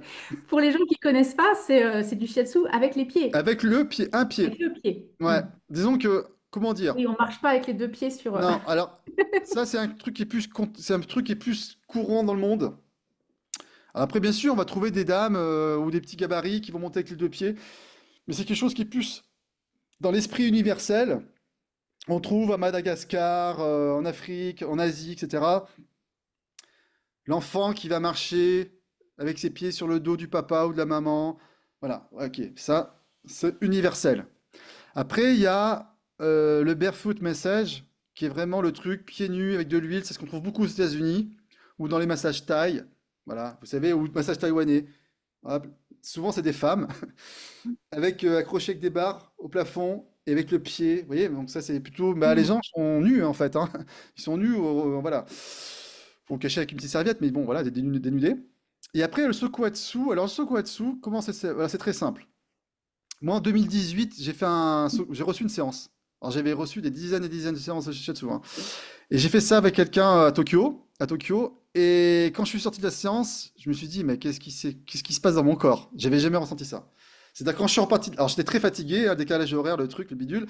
Et quand je suis parti de chez lui pour rejoindre la gare, mais j'ai l'impression C'est même plus des jambes légères, j'ai l'impression de rebondir sur le sol, quoi, hein. J'étais un peu comme sur la lune, je faisais plus mon propre poids.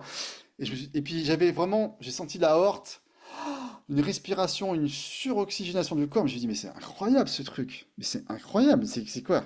Et donc c'est le Sokuatsu. Alors lui, il appelait ça Shifumi. Il y a plein de noms, hein. C'est pareil, il y a plein de noms, mais c'est pression avec le méthode c'est méthode par pression avec le pied.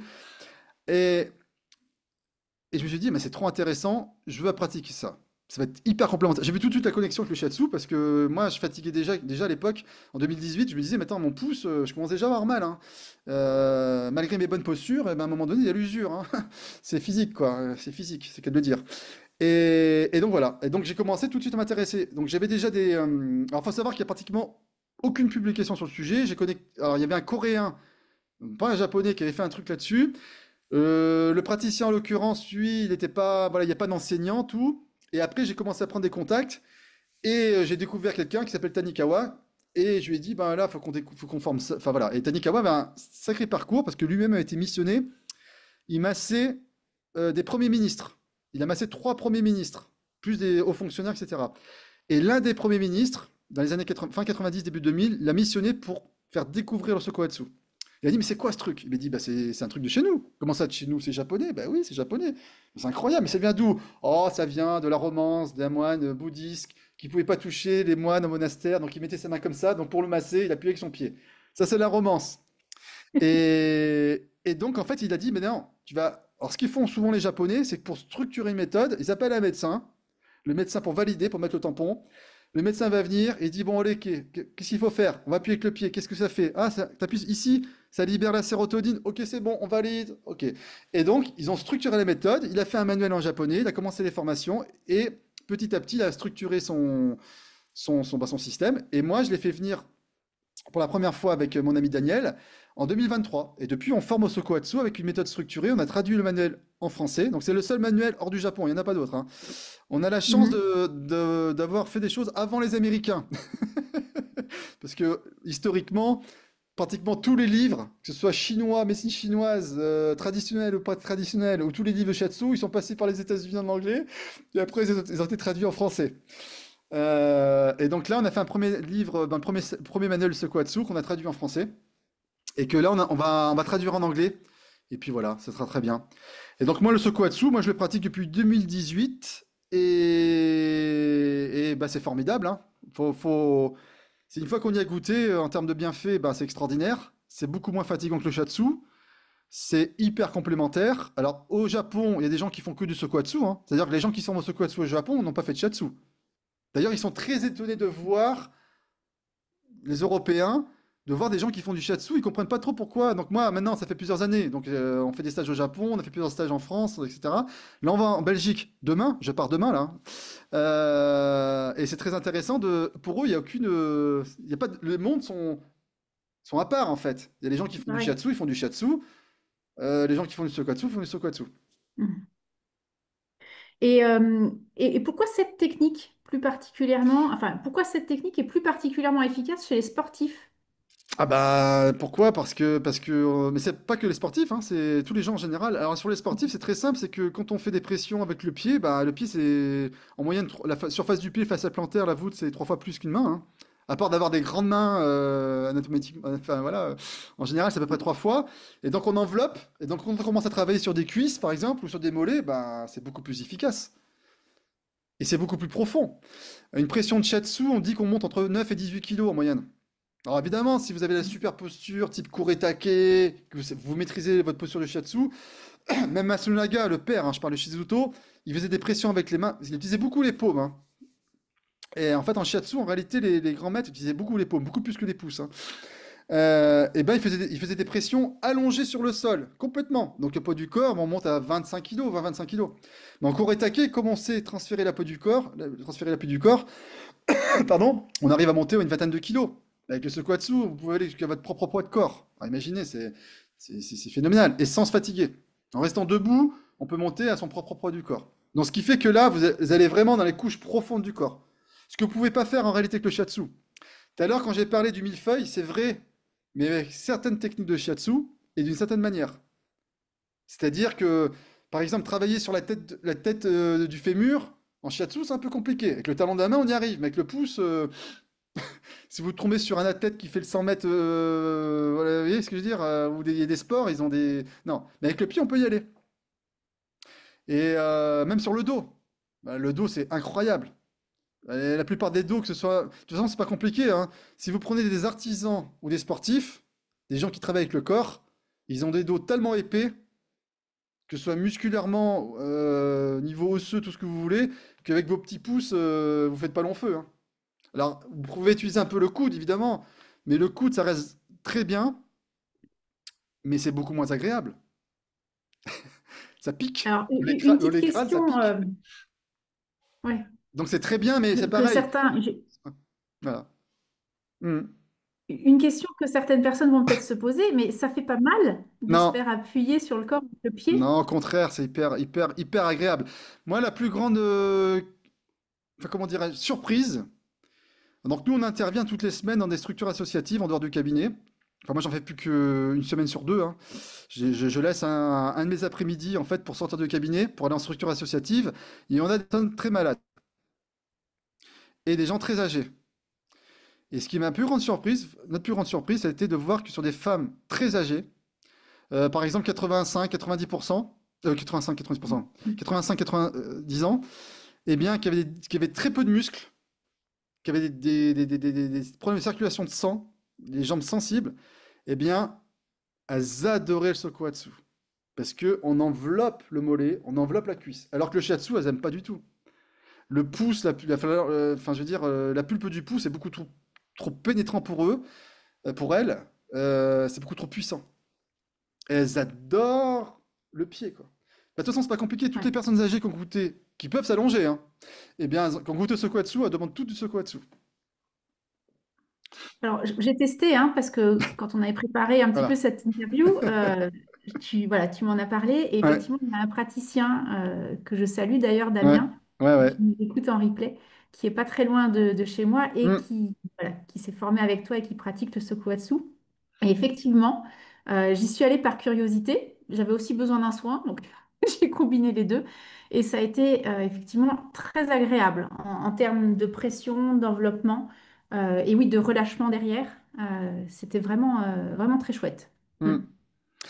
Bah ouais, c'est très chouette. On se fatigue moins et on peut être plus efficace dans le sens où on peut faire du relâchement plus profond. Et donc, c'est parfaitement complémentaire. C'est parfaitement complémentaire. J'ai juste une question là. Tu parlais justement de ces personnes âgées, de ces Hmm, femmes âgées qui recevaient ces ouais. soins.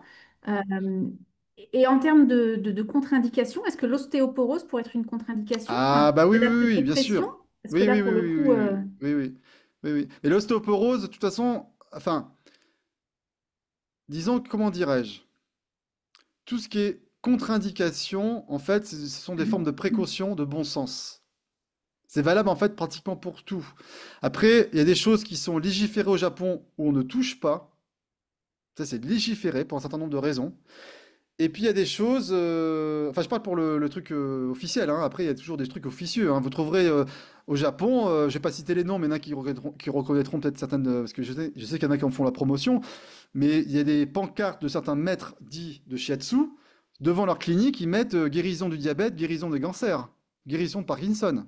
Donc au Japon, vous trouvez des gens comme ça. Mais ça, c'est des gens, le Japon, si vous voulez, n'est pas la France, et légifère d'une certaine manière par rapport à sa propre histoire juridique, sa propre histoire scientifique, sa propre histoire médicale, etc., etc. Donc on peut pas comparer. On peut pas comparer. Enfin, en tout cas, on peut comparer, on peut avoir des éléments de comparaison, évidemment, mais on peut pas dire, voilà, là-bas c'est comme ça, c'est une médecine, chez nous c'est une médecine. Ça n'a pas de sens. Ça n'a pas de sens. Il faut toujours recontextualiser. De quoi on parle? Qu'est-ce qu'on fait concrètement? Avec qui on le fait? Et la psychologie un Français, c'est pas la psychologie d'un Japonais. Au Japon, quand on fait des séances de shiatsu, il n'y a pas d'échange verbal à discuter, il n'y a pas de prise de pouls, je ne sais quoi, médecine chinoise, ça n'existe pas. Il n'y a pas de psychologie. Alors, après, on peut débattre sur, ce serait peut-être bien qu'ils le fassent, ce serait mieux, ça oui, mais c'est comme ça que ça marche. En fait, eux, ils font de la pratique corporelle. Pratique corporelle. Ils appuient, ce koatsu, pendant une heure et demie, 2 heures, on vient vous piétiner avec le pied pour que vous soyez essoré, pour évacuer évacuer l'acide, pour évacuer, pour transpirer, pour évacuer le stress, les émotions, enfin tout ce que vous voulez. Vous mettez tout ce que vous voulez dedans.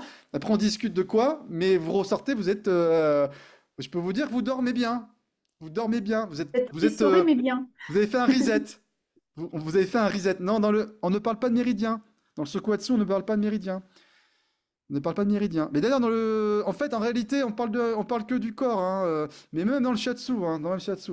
Rien que sur les méridiens, je pense que on pourrait faire 2 ou 3 conférences rien que sur ce thème-là. Et en fait, c'est Donc, on très va simple, garder hein. Non, le mais en sujet. réalité, c'est très simple, hein. En 2 phrases, on sait ce que c'est exactement. Mais non, mais c'est très très simple, hein. C'est d'une simplicité tellement simple ça que je comprends même pas qu'on soit encore en train de discuter de ce genre de sujet. Moi, j'avoue que c'est des choses qui me fascinent un petit peu. Ça. Ben, je laisse aller maintenant tout ça, mais il suffit de s'intéresser. Moi, j'invite les gens à essayer de chercher l'information, de tirer des fils, prendre un fil et d'aller tirer sur le fil et de voir ce qu'il y a derrière, au bout du fil. C'est vraiment, en fait, c'est vraiment d'être en capacité de se faire une opinion sur un sujet, d'avoir un esprit critique. C'est hyper sain, c'est hyper bon pour soi, c'est gratifiant, c'est valorisant, et ça, on s'améliore en fait. On s'améliore à travers avoir un esprit critique. Hmm. Voilà.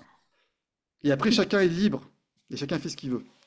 Comme on le disait, il va nous falloir toute une vie, voire plusieurs vies, pour aller dérouler la pelote, hein. Enfin, les pelotes. C'est ça. Hmm. On arrive gentiment à la fin Ouais. de Hmm. l'intervention. Ouais. J'aimerais te demander justement le mot de la fin. Est-ce qu'il y a un mot ou une phrase voilà, que tu aurais à nous partager pour conclure? Eh ben, en fait, pour conclure, bah déjà, je remercie tout le monde, hein. Je te remercie toi, Muriel, et je remercie tous ceux qui sont connectés en présence, et je remercie par avance ceux qui regarderont le replay. En termes de, moi j'ai une phrase enfin il y a plusieurs phrases que j'aime évidemment en termes de citation ou de, ça aurait pu être un koan japonais ou un haïku limite. Non, je vais rester sur quelque chose de plutôt franco-français. Moi j'aime bien quelqu'un qui s'appelle Paul Valéry et j'aime une phrase que j'avais remis dans un de mes livres. D'ailleurs, je crois que dans 2 livres, c'est nous ne percevons pas ce que nous percevons, mais ce qu'il faut que nous percevions. Voilà. Et ça, c'est quelque chose qui touche tous les êtres humains avec leurs croyances, leurs ressentis, leur vécu, etc. Nous ne percevons pas ce que nous percevons, mais ce qu'il faut que nous percevions. Ça, c'est Paul Valéry. Et après, je dirais bien une deuxième phrase qui est un peu plus basique. C'est qu'on ne peut pas plaire à tout le monde. On ne peut pas plaire à tout le monde. Et donc, il faut vraiment se libérer du regard des autres, se libérer de la critique des autres, se libérer de la jalousie des autres, etc., etc. Vivre sa vie pleinement, faire les choses comme on a envie de les faire, oser les faire, et voilà, avoir son esprit critique. Donc vraiment, on ne peut pas plaire à tout le monde. Ouais. Mais au moins se plaire à soi. C'est un chemin, hein. C'est un chemin. Ça aussi va peut-être nous C'est un valoir chemin, ouais. plusieurs vies, je ne sais pas. Ouais. Mais ouais. Est-ce que tu as des actualités, Bah, les actualités, voilà, des dates alors les actualités à juste, ouais, présenter? ouais, bah, après les actualités, moi j'en ai quelques-unes. Après, juste en 2 mots. Comme ça passera à l'écran. Tu l'as dit tout à l'heure en préambule, mais je voulais juste le présenter en 2 secondes, hein, vraiment. Donc j'avais fait, alors je vais pas présenter tous les livres que j'ai fait, mais j'en ai fait quelques-uns. Par rapport à mes élèves, pour justement expliquer le Doin c'est quoi, le self-shatsu, l'auto-shatsu c'est quoi. J'avais fait ce petit livre à l'époque avec une prof de japonais que je salue, qui s'appelle Izumi, qui a fait des petites illustrations. Donc c'est self-shatsu et pratique Doin, pour vraiment réexpliquer très facilement ce que c'est, avec quelques exercices dedans. En français, publié par mes amis de Shatsu Milano Editore à Milan, en italien, et là en anglais. Voilà, donc ça c'est un petit Ok. livre avec, voilà, dedans, c'est des petits croquis, des petites illustrations, voilà, vous avez des petits exercices d'Oin et des exercices d'automassage. L'automassage, c'est vraiment le self-shatsu, c'est le shatsu que l'on se donne. Ensuite, j'ai ce fameux manga. Donc là, c'est un vrai manga, hein. Je l'ai fait avec un mangaka, donc un dessinateur de manga, donc qui s'appelle Kitade Yoshikazu, qui est jamais sorti du Japon, qui habite à Osaka, que je vais retrouver normalement en octobre. Et donc ça, c'était pour parler. À l'origine, j'avais un projet, c'était de dire, voilà, comment on peut parler du shiatsu. Il y a plein de bouquins, mais ça part un peu dans tous les sens, et les gens savent toujours pas ce que c'est. Donc Mhm. l'idée d'origine, c'était de faire un personnage fictif et de faire quelqu'un qui fait voilà du shiatsu tous les jours et voilà, il reçoit des clients et il parle de ça. Et donc ça s'appelle Shatsushi de cœur. Et donc c'est un vrai manga, hein. Et donc de fil en aiguille, ce qui s'est passé, c'est que le mangaka il a dit ah, non non non, on va pas prendre un personnage fictif, je vais te dessiner. Alors j'ai dit oh tu crois, j'ai pas trop envie, j'étais pas trop motivé. Et puis bon voilà, donc il m'a dessiné et en fait de fil en aiguille, il a carrément dessiné des choses qui sont dans ma vie. En fait c'est à la fois fictif et à la fois ma vraie vie. C'est-à-dire que je fais de la communication, il y a des élèves qui sont dessinés dedans, il y a des images de ma ville où je vis, à Poitiers, etc., etc. Donc ça, c'était pour, voilà, un peu vulgariser le truc et trouver un autre canal de communication à travers les enfants, à travers des parents, à travers des passionnés de manga. On l'a fait en Mhm. français, on l'a fait édité en Italie, donc en italien c'est Shatsushi, donc c'est Shatsushi, pardon, con il cuore, et on l'a fait en japonais. Donc là au Japon, je la porte au Japon cette année là. Donc là il est en Super. japonais et il était traduit, voilà, bon, nickel. Vraiment je suis super content parce que c'est un projet, ça a pris des années, c'est très difficile de faire ce genre de projet, c'est du temps, c'est la passion qui parle, et ça permet de Ouais. vulgariser un peu notre action vers des choses très concrètes. Voilà. Ensuite, juste en deux mots, pour les gens que ça intéresse, j'ai fait, j'aurais pu l'appeler la Bible du shiatsu, franchement. Mais je l'ai appelé amicalement shiatsu parce que à l'époque, je signais amicalement shiatsu et j'ai fait quelque chose qui fait 450 pages. C'est une synthèse. J'en ai jamais vraiment fait la promotion, j'ai juste fait sur mes réseaux vite fait. Dedans, la préface a été faite par mon ancien prof, c'était Michel Odoul. Enfin, l'un de mes anciens profs que je salue en France, parce que j'ai eu quelques profs français aussi, hein, j'ai pas eu que des profs japonais. Et donc là, dans ce livre-là, j'ai fait un truc où j'ai vulgarisé d'où vient le shiatsu, qu'est-ce que c'est le shiatsu, les passerelles qu'il a avec la médecine orientale, c'est quoi la médecine orientale, etc., etc. Vous avez même des petites vidéos téléchargées. Voilà, j'en fais une petite promo parce que franchement, euh, il le mérite. On les retrouve sur ton site, Ouais, ouais, ouais, sur ces mon livres? site, vous pouvez le trouver, amicalement Shatsu. J'avais fait un petit truc vite fait, en 100 questions-réponses à l'époque, vraiment un truc avec les anciens kanji. D'où viennent les kanji Shatsu? Mhm. Ouais. D'autres choses, vite fait. J'ai fait avec mon ami Stefano, qui est italien, qui vit à Lyon, la traduction de Hanpuku Zokai. Hanpuku Zokai, c'est un des livres. Il faut, comme je le dis tout le temps, chaque fois quand j'ai des gens en stage, comme là je vous ai vu aujourd'hui, il faut nuancer, contextualiser, garder son esprit critique. C'est pas parce qu'il y a un livre qui a dit ça il y a 1500 ans ou 2000 ans ou je ne sais quoi que c'est une vérité. Il n'y a pas de vérité absolue. C'est des livres, des manuels de médecine chinoise, il y en a des centaines, voire des milliers. C'est juste que certains en ont disparu, d'autres ont été brûlés, d'autres ont été, voilà. Donc il faut pas apprendre, voilà. Donc l'Ampukuzukai, c'est pareil. Donc moi j'ai traduit, j'ai fait la révision des textes en français avec des traductions de Stefano. Il y a une préface avec Toshi Ichikawa. Voilà, un Pukuzokai, c'est le massage des viscères. C'est 13 techniques illustrées fait par un médecin qui était masseur, qui faisait des massages, enfin, parce qu'il n'était pas masseur, c'était un médecin au 19e siècle qui faisait des massages et qui a commencé à faire des croquis sur massage de femmes enceintes, massage des enfants. Donc il y a pas de secret, parce que j'ai vu qu'il y a des gens qui spéculaient sur ça en disant qu'il y avait les 13 techniques secrètes, tout ça. Non, c'est pas des 13 techniques secrètes. C'est juste que, voilà, il faut arrêter, quoi. Par contre, c'est très intéressant d'avoir ça dans sa bibliothèque, de recontextualiser et de se dire, voilà, vous voyez, on peut faire des massages et que ça peut faire du bien aux enfants et que ça peut faire du bien aussi aux femmes enceintes. Mais on fait pas n'importe quoi, n'importe comment. Donc Mhm. ça, c'est un Pukuzokai en français. La même chose, autre chose, le Shatsui enfant. Donc ça, c'est la traduction que j'ai faite avec l'un de mes élèves de l'italien en français. C'est le seul livre qui existe en français et c'est le seul livre qui existe même en italien. En tout, il y a 3 livres. C'est fait par Marissa. C'est un livre formidable avec son expérience clinique. Elle a appris le Zen Shatsu. Donc vous voyez, ça va des nourrissons jusqu'aux adolescents. C'est Shatsui enfant. Ce qui est très intéressant, c'est qu'elle a travaillé pendant plus de 20 ans à l'hôpital de Padoue. Et ce qui est très intéressant, c'est qu'elle, elle vient du Shatsu des Méridiens, on va dire de Masunaga, même si c'est, voilà, on Mhm. va pas rentrer dans les détails, mais on va dire, pour simplifier, que c'est Zen Shatsu, Shatsu des Méridiens, et que les médecins essaient de comprendre un petit peu ce qu'elle faisait. Ils ont employé d'autres terminologies pour justement clarifier les choses. Ce qui est intéressant, c'est les témoignages des parents des enfants. Quel type de massage a fait? Comment elle met en D'accord. valeur le shiatsu dans son activité clinique à l'hôpital de Padoue? Donc shiatsu et enfant. Moi, j'ai fait la traduction avec mon ami Brice. Voilà, donc je voulais parler de ça rapidement. Ensuite, pour les gens qui aiment les choses vraiment, euh, j'allais dire, comment dire, très ésotériques, très religieuses, très spirituelles, très énergétiques, l'homme, microcosme, macrocosme, entre ciel et la terre, si vous voulez aller dans ce type de direction, je vous invite à lire mon livre sur les Kototama. Là, on n'est plus dans le shiatsu, on n'est plus. Mais Mm. là, on va pouvoir parler de corps physique, de corps psychique, de corps spirituel, tout ce que vous voulez. Les Kototama, c'est quelque chose, voilà. Il n'y a qu'un seul livre en français sur le sujet.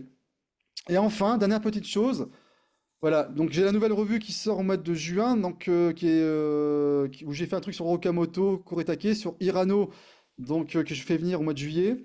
Là, c'est Shatsu France, c'est la revue. Donc la revue Shatsu France. Donc on parle de plein de choses. Il y a des photos, il y a des articles, il y a des témoignages. Bon voilà. Alors pour le moment, c'est vrai que la plupart des gens qui se le procurent, ce sont des gens qui sont adhérents à cette souffrance. Bon, moi je trouve ça un Ouais. peu dommage que les autres organisations fassent pas l'effort d'ouvrir. Clairement, ça fait 6 ans qu'on a lancé la revue. Après, c'est pas grave. On fait ça en. Moi, je fais ça pour les professionnels, hein. Et pour le grand public, il Mm. faut savoir qu'aujourd'hui, la revue Shatsu France, elle est à l'école Namikoshi au Japon. Elle a été distribuée au Kamoto, l'école Kuretake. Elle a été distribuée au Yokai chez Matsunaga. En fait, Shatsu France est plus connu au Japon qu'en France, hein, en réalité. Et en plus, elle va aussi chez les praticiens. Parce que moi, en fait, ce qui m'importe, c'est les praticiens, hein. C'est pas les organisations, clairement, ou les trucs de. Non, moi, ce qui m'intéresse, c'est les praticiens, c'est ceux qui pratiquent, les professionnels. Et dans une salle d'attente, ça fait de l'effet. Parce que les gens, Ça ils fait effet, feuillettent, ok. ils se disent, ah, vous faites du shiatsu, c'est quoi le shiatsu? Tiens. Voilà. Et il faut savoir que c'est aussi dans certaines salles d'attente de certains hôpitaux. Parce que je travaille aussi avec des médecins, hein. D'accord. Différents types de médecins dans différents services, dans différents secteurs, libéral, hospitalier, etc., etc. J'aurai peut-être l'occasion d'en reparler un autre jour. Voilà, voilou. Dans les actualités, pour finir, bah, demain, je pars en Belgique. Je vais réceptionner donc 7 Japonais. On fait une tournée de Sokoatsu. Donc on va au stand pendant une semaine et on vient aux Crêpes de Poitiers ensuite. Donc là, ça va durer, j'ai pratiquement mon mois de juin qui est sur la formation Sokoatsu, hein. Ouais. Donc là, ça va être un truc incroyable. Incroyable parce que Fanny Kanawa vient avec un Deshi. Deshi, c'est l'assistant numéro un. Il y a Mayumi qui a 20 ans d'expérience. Il y a 3 femmes qui sont jamais sorties du Japon. Donc vous avez des femmes enseignantes, ce qui est pas commun, voire ce qui est très rare. Ensuite, en actualité, ben après, moi, j'ai mes propres stages. Je fais ce qu'on appelle le head massage, c'est-à-dire j'initie les gens au Hatama, c'est le massage crânien et Kogao, massage du visage, qui intègre les techniques Shiatsu, mais supérieures. Donc là, on n'est plus dans le fondamental, on est dans des techniques avancées et des techniques particulières on peut dire beauté, esthétique, c'est dans des mouvements du visage. Kogao, c'est amincissement du visage. Donc ça, je fais ça le 22 juin et le 13 juillet à Poitiers, dans une salle à côté de la gare. Ça, c'est des techniques en fait sur table. Et enfin, je fais venir Hirano. Donc, Hirano, donc c'est quelqu'un qui fait du Seitai. Donc, Seitai, c'est une technique qui est en parallèle, qui est beaucoup plus utilisée que le Shiatsu, le Sokoatsu au Japon. Le Seitai, c'est ce qui est le plus commun dans les massages, les massothérapies. C'est des techniques de réajustement du corps. On fait beaucoup ça sur table principalement, beaucoup moins sur futon, c'est vraiment sur table.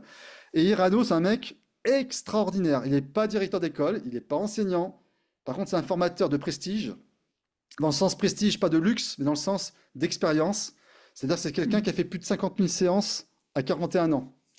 Donc c'est quelqu'un qui pratique énormément. Là, on a vraiment sur ce qui se fait de plus haut en termes d'exigence de pratique. Et on fait un stage à Poitiers donc pendant 3 jours, un protocole complet sur table de massage.